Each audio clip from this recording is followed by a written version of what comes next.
For as long as it's been empty, people have whispered about strange happenings at the mansion. Some claim to see glowing orbs drifting through the windows at night, while others describe shadowy figures lurking in the corners of the property, standing impossibly still as if waiting for something or someone. Some visitors have felt an overwhelming sense of unease, an inexplicable heaviness in the air, as if unseen eyes were following their every move. Sudden drops in temperature, the faint scent of something old and forgotten, and the chilling sensation of an unseen presence brushing past them have left many uneasy. And then there are the voices, soft murmurs carried on the wind, distant echoes of footsteps that seem to come from nowhere, and disembodied whispers that rise and fall as if telling secrets meant for no living ears. Some say they've heard laughter, faint, hollow, and unsettling, while others insist they felt the electric prickle of something unseen standing just beside them. This is Rispin Mansion in Capitola, perched above Soquel Creek in the city of Capitola, Santa Cruz County, California. Once a grand estate, this mansion has long been a subject of fascination for locals and visitors alike.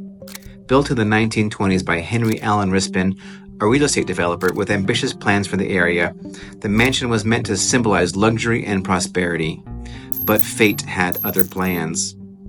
Over the decades, the mansion fell into disrepair, with crumbling walls, broken windows, and subject to vandalism, graffiti, and fire. It stands today abandoned to the elements, its walls absorbing the stories, secrets, and superstitions of those who passed through. Some believe its long, empty halls hold echoes of its past, a past that refuses to be forgotten. The rumors surrounding Rispin Mansion have taken on a life of their own. One of the most persistent myths is that the mansion was once a monastery, where secret dark rituals took place, leaving behind a residual energy that still lingers today. Another widely believed legend claims the mansion was an illicit speakeasy and brothel during Prohibition, and that a woman was murdered inside, her spirit forever trapped within its walls. There's no historical evidence to support this, but the image of a sorrowful ghost, often described as a woman in white, has become part of local lore. Some believe that Henry Rispin himself haunts the property, unable to move on after his financial downfall. Others point to the fact that the mansion was once a refuge for the homeless and speculate that spirits of those who met unfortunate ends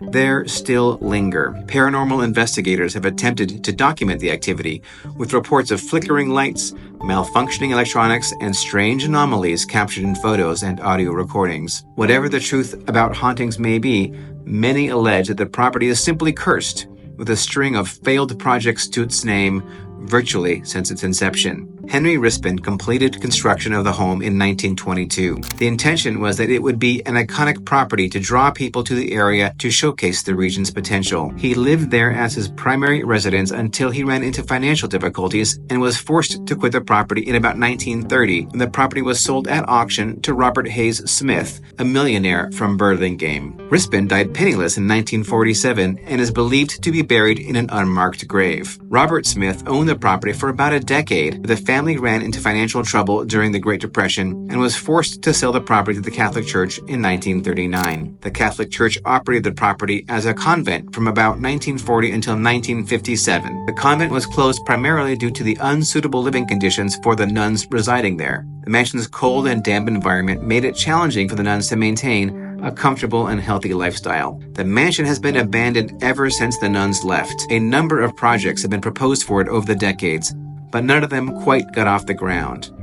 A local development firm, Barry Swenson Builder, obtained approval from the city council in 2004 to rebuild the mansion as a boutique hotel. However, in May 2009, before the project actually got started, the Rispin Mansion suffered a significant fire that caused extensive damage to the structure. The blaze destroyed approximately 75% of the mansion, including the tile ceiling, wood floors, and wooden supports. The fire was deemed suspicious, but specific details regarding its origin were never disclosed. The city invested a few $100,000 shoring up the property and rebuilding the roof, but since then, nothing has been done to the property except cleaning off graffiti and clearing out the trash left over by the area's teenagers who frequently break into the mansion to party. The city of Capitola is building a park along Wharf Road adjacent to the mansion, but at the time of this recording, there are no set plans for how the mansion itself will be redeveloped. The park project aims to restore several original elements of the property, such as the entry staircase, grand staircase, reflection pool, sundial, fountain, arbor, and other ornamental components. Planned additions to enhance the visitor experience encompass an amphitheater for public gatherings, benches, trash receptacles, a bocce ball court, a children's nature play area, chess tables, planters, bike racks, a drinking fountain, security lighting, interpretive displays and signage, ADA-compliant pathways, gardens, and landscaping. So whether you're drawn to the mansion by the history, the nature, or the lingering whispers of the past, Rispin Mansion is a must-visit spot in Capitola. Just remember, if you feel a chill that has nothing to do with the wind or hear a whisper when there's no one else around, you're not the first, and you certainly won't be the last.